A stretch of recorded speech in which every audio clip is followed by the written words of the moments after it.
இன்றைக்கி மார்னிங் டிஃபனுக்கு குக் பண்ணாமல் ஈஸியாக ஒரு டிஃபன் பண்ண போகிறேங்க. அவல் வச்சு தான். ரொம்ப ஹெல்த்தியான டிஃபனுங்க. எங்கள் வீட்டில் ரெகுலராக பண்ணுற டிஃபன் தாங்க இது. சாப்பிட்றதுக்கு ரொம்பவே நல்லாயிருக்கும். டெய்லி கூட இந்த டிஃபனை நம்ம ஒரு கைப்பிடி சாப்பிட்லாங்க. ரொம்பவே நல்லதுங்க உடம்புக்கு.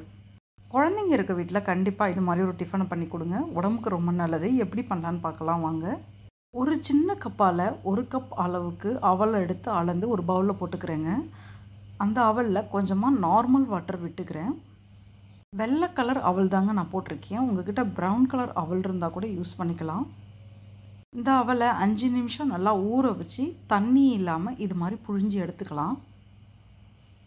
தண்ணி இல்லாமல் நம்ம அவல் எடுக்கும்போது தாங்க நம்ம பிசையறதுக்கு ஈஸியாக இருக்கும். அதனால் இது மாதிரி எல்லா அவலையுமே கையால் இது மாதிரி புழிஞ்சு எடுத்துக்கலாம். வடிகட்டி வச்சு வடிச்சாலும் இந்த வாட்டர்லாம் போகாதுங்க. கையால் புழிஞ்சு எடுத்தால் தான் கரெக்டாக இருக்கும். இந்த மாதிரி அவல் ரெசிபி பண்ணும்போது எல்லா அவலையுமே இது மாதிரி பிழிஞ்சு நான் எடுத்துட்டேன். எடுத்து ஒரு பிளேட்டில் போட்டுருக்கேன். கைகளால் எடுத்து பார்க்கும்போது இது மாதிரி உதிரியாக இருக்குங்க. தண்ணியே இல்லாமல் பிழிஞ்ச அவல்.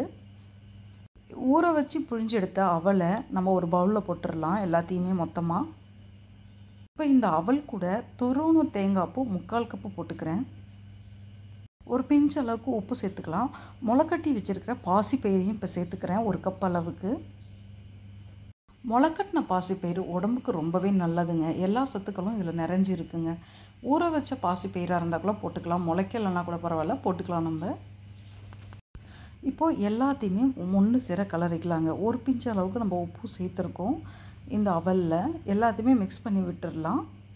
இது மாதிரி வாரத்துக்கு 2 முறையாவது அவல் டிஃபனை நம்ம வீட்டில் பண்ணலாங்க. உடம்புக்கு நல்லது. இந்த அவலுக்கு நம்ம நாட்டு சர்க்கரையும் போட்டுக்கலாங்க. இன்றைக்கி நான் கோகனட் சுகர் எடுத்திருக்கேன். இந்த கோகனட் சுகர் உடம்புக்கு ரொம்பவே நல்லதுங்க. இந்த கோகனட் சுகரை நான் 1.5 ஸ்பூன் அளவுக்கு சேர்த்துக்கிறேன். நாட்டு சர்க்கரை போடுறீங்கன்னா அதே மாதிரி 1.5 ஸ்பூன் அளவுக்கு சேர்த்துக்கோங்க. வெள்ளை கலரில் யூஸ் பண்ணுற சுகரை இது மாதிரி அவல் பிசையும் போது அவாய்ட் பண்ணுறது ரொம்பவே நல்லதுங்க.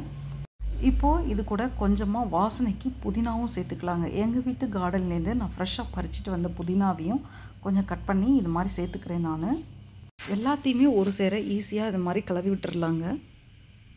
டெய்லி இது மாதிரி நம்ம சாப்பிட்டு வரலாங்க. உடம்புக்கு ரொம்பவே ஹெல்த்தியும் கூடங்க. இப்போ இந்த அவல் கூட கொஞ்சமாக டேட்ஸ் சேர்த்துக்கலாங்க. நான் கொஞ்சமாக பெரிச்சப்பழமை இது மாதிரி எடுத்துக்கிறேன்.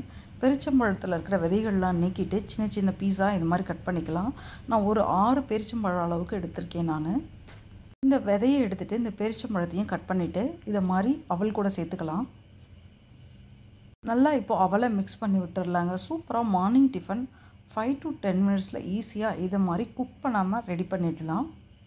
உடம்பு யாரெல்லாம் குறைக்கணும்னு நினைக்கிறீங்களோ அவங்களாம் கண்டிப்பாக இதை மாதிரி டெய்லி இந்த மாதிரி மார்னிங் டிஃபனை சாப்பிட்டு வாங்க. கண்டிப்பாக உடம்பு நமக்கு ஈஸியாக குறைஞ்சிரும்.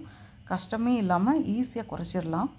நம்ம வேலைக்கு போகிற அவசரத்தில் கூட ஈஸியாக இது மாதிரி ஒரு டிஃபனை அடுப்பு பற்ற வைக்காமையே பண்ணி நம்ம எடுத்துகிட்டு போயிடலாங்க. இது மாதிரி உங்கள் வீட்லேயும் இந்த மாதிரி அவல் ரெசிப்பியை பண்ணி பாருங்கள். சாப்பிட்றதுக்கு ரொம்பவே டேஸ்ட்டாக இருக்கும். மேக்ஸிமம் நான் இதை வீக்லி 2 டைம்ஸ் எங்கள் வீட்டில் பண்ணி கொடுப்பாங்க. எல்லாருமே ரொம்ப விரும்பி சாப்பிடுவாங்க. டேஸ்ட் ரொம்பவே நல்லாயிருக்கும். ட்ரை பண்ணி பாருங்கள். இது மாதிரி ஹெல்த்தியான டிஃபனை உங்கள் வீட்லேயே செஞ்சு பார்த்துட்டு ஃபீட்பேக் கொடுங்க எனக்கும். நம்ம சேனலில் இருக்கிற எல்லா ரெசிபி வீடியோக்களையுமே செக் பண்ணி பாருங்கள். நம்மளோட சேனலுக்கும் சப்போர்ட் பண்ணுங்கள். நம்மளோட சேனலையும் சப்ஸ்கிரைப் பண்ணி வச்சுக்கோங்க.